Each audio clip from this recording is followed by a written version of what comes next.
o IFIX, como eu comentei aqui, vem batendo recordes aí, máximas históricas, né? Batendo agora, inclusive eu falei, estava nos 3.318, se não me engano.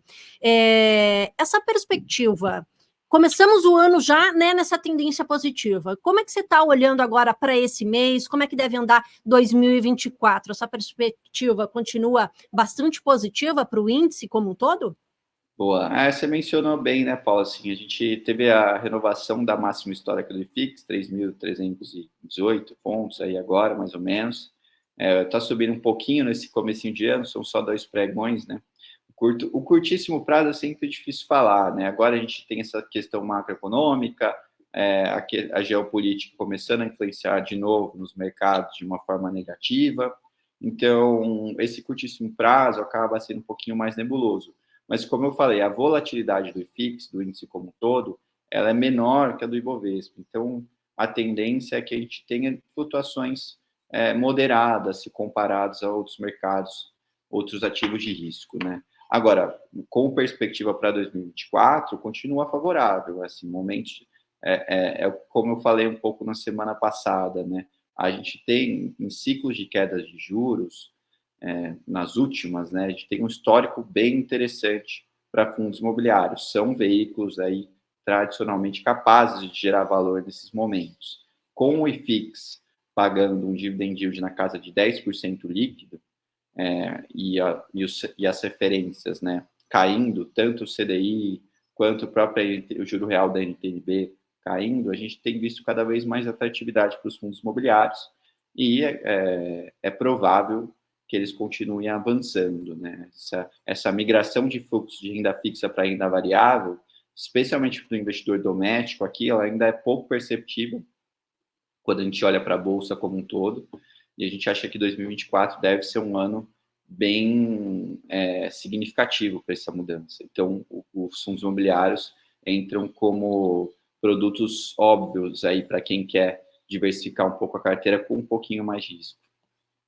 E voltando um pouquinho no tempo, né? A gente chegou a comentar alguns giros, né, atrás, quando você esteve aqui, sobre essas reavaliações patrimoniais que ocorrem nos fundos imobiliários todo final de ano. O que você pode falar que aconteceu em dezembro ali? O que você pode destacar, de repente, de positivo e de negativo que aconteceu nesse último tempo aí, que de repente pode ter, vamos dizer assim, aberto uma oportunidade, ou foi bom para um fundo, foi ruim para outro? O que você pode falar para a gente? Tá, a gente tem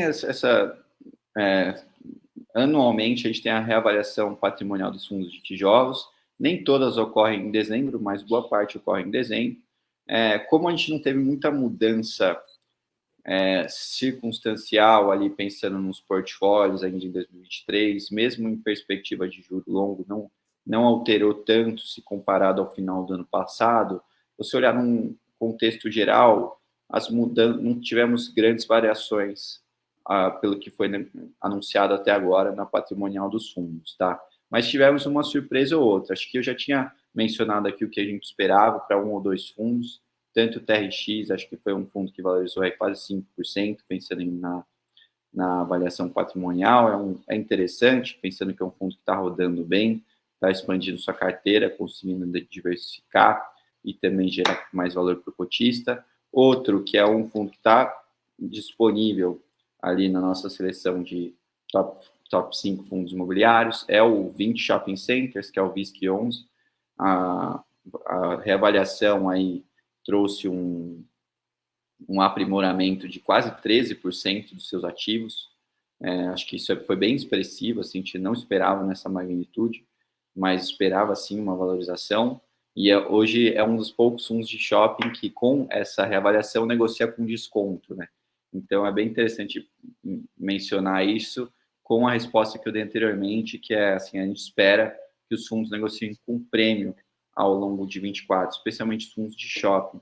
Então, aí o VISC entra também como uma alternativa interessante. E do lado negativo, acho que a gente tem um fundo ou outro que realmente, por questão operacional, trouxe aí uma avaliação negativa. Eu acho que o Autonomy Edifícios Corporativos, que é o AIEC 11, aí trouxe uma retração de 12% da sua avaliação patrimonial. Aí acredito que isso tem a ver mais com questões envolvendo o contrato de locação de um dos seus imóveis, é uma carteira bem concentrada de lajes corporativas, e é um contrato que está para vencer, então não deve ser renovado, então ali tem uma atualização envolvendo provavelmente o valor por metro quadrado do aluguel, mas ainda continuo achando que os imóveis são bons, tá? De qualquer forma, assim, não tivemos grandes mudanças, eventualmente uma oportunidade como essa do VISC. E pensando agora para 2024, começando janeiro, como é que o investidor deve olhar para essa carteira? Como que ele deve montar essa carteira a partir de janeiro, pensando também aí no longo prazo, em 2024? Quais são as dicas aí? O que você recomenda o investidor fazer? A gente escreveu um pouquinho isso no relatório da última semana, que é assim, claro que o mercado fechou o ano muito empolgado. A gente também, assim, a gente tem visto a performance dos fundos, tem gostado, a gente tem conversado com as gestoras, tem feito a pesquisa aí semestral que a gente faz, as gestoras também estão muito animadas, mas a gente vai continuar tratando com diligência a seleção de ativos e a alocação, sabe? Nem sempre, em momentos de empolgação do mercado, normalmente é bom, porque as cotas se valorizam, mas você pode entrar um mau negócio, a empolgação no mercado, eventualmente, ela esconde sinais negativos, algumas falhas de operação, algo nesse sentido. A alocação de capital, ela fica menos rigorosa, então você tem que continuar diligente. E é um pouco do que a gente trata aqui. A gente não vai, por exemplo, acho que uma tese que o mercado costuma acreditar é a parte do tijolo nesses momentos de queda de juros. De fato, os fundos de tijolo tendem a se valorizar mais em momentos de queda de juros. Tem tudo a ver com a aquisição do tijolo, né, o risco que você está inserido ali, está exposto. Porém, assim, a gente vê também uma simetria favorável quando pensa no crédito. A gente gosta do crédito também, tem um risco-retorno interessante nesse momento. A parte do risco, quando a gente olha para a high grade, ela é mais conservadora, a gente acha que tem um bom perfil na carteira. Então, ter uma boa alocação equilibrada de crédito e tijolo, na nossa visão, continua fazendo sentido. E também não pretendemos ainda entrar em fundos posicionados em regiões menos aquecidas, com menor perspectiva de recuperação. A gente ainda acha que as regiões premium de São Paulo, por exemplo, que é uma praça predominante aí nos fundos imobiliários, continua interessante para posicionamento. Então, assim, a gente não está olhando ainda para um alto risco quando a gente pensa em fundo imobiliário, tá?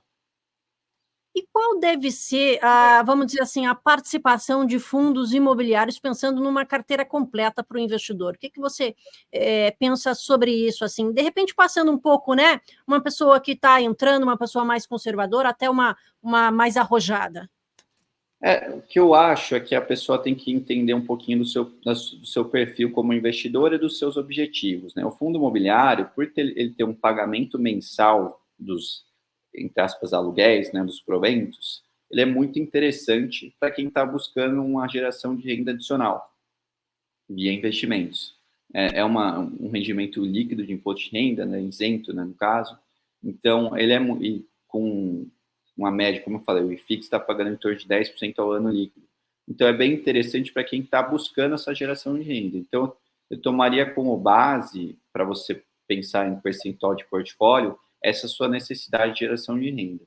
Então, isso pode variar, vamos dizer assim, de 5% da carteira até 15% ou até 20%, dependendo da sua necessidade, tá? E aí, em termos de perfil de risco, você deve olhar, claro, sua composição de fundos, bem como a sua, vamos dizer assim, o seu estômago para risco, né? Por mais que tenha uma volatilidade bem menor que das ações, ainda é uma aplicação que varia todo dia ali em bolsa, né? Então, ter isso em mente é super importante, tá? Então, acho que pensar nesses dois pontos aí são ideais dentro dessa faixa de percentual. Agora que o investidor já sabe como montar a carteira, queria que você falasse aí a sua principal indicação para janeiro agora em fundos imobiliários. Um setor que eu não comentei aqui hoje, mas é um setor que a gente tem boas perspectivas aí para 2024, é o setor de escritórios. Acho que o setor de escritórios ele sofreu bastante, ainda está em recuperação pós-pandemia, né, vamos dizer assim. Tem a questão do home office, a mudança de posicionamento das empresas, esse modelo híbrido que elas adotaram. E isso, claro, afetou os imóveis e o posicionamento das carteiras. Alguns fundos ainda não se recuperaram desde aquela época. Então, você tem aí um segmento que hoje oferece o maior desconto. Algumas praças, quando a gente fala de São Paulo, já mostraram aí um avanço significativo de ocupação e de aluguel, como é o caso de Itaim e Vila Olímpia. Outras estão em recuperação, Paulista, Berrini, entre outras, e alguns bairros, outras regiões ainda estão mais, vamos dizer assim, estão ainda devagares, né? Não tá avançando conforme esperado. Acho que Chucre e Zaidan é um ponto para citar. Então, a gente gosta de uma posição premium em São Paulo, nesses fundos que continuam aí com descontos interessantes. Eu acho que a recomendação desse mês, na carteira de top 5, foi o VBI Prime Properties, PVBI 11, que ele é concentrado, vamos dizer assim, nessas regiões mais premium de São Paulo, Itaim, Vila Olímpia, tem um pouco ali na Brigadeiro também. Então, ali é onde a gente acha que ele vai capturar bastante de aluguel e também, possivelmente, uma valorização do seu portfólio.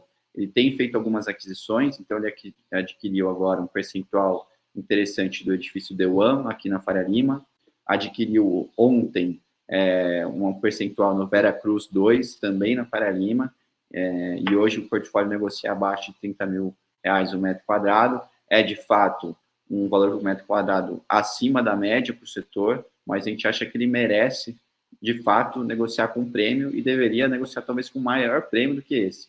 Então, hoje ele está pagando um yield em torno de 8%, com perspectiva de crescimento, e acho que tem aí um potencial interessante para esse início de ano. PVBI 11.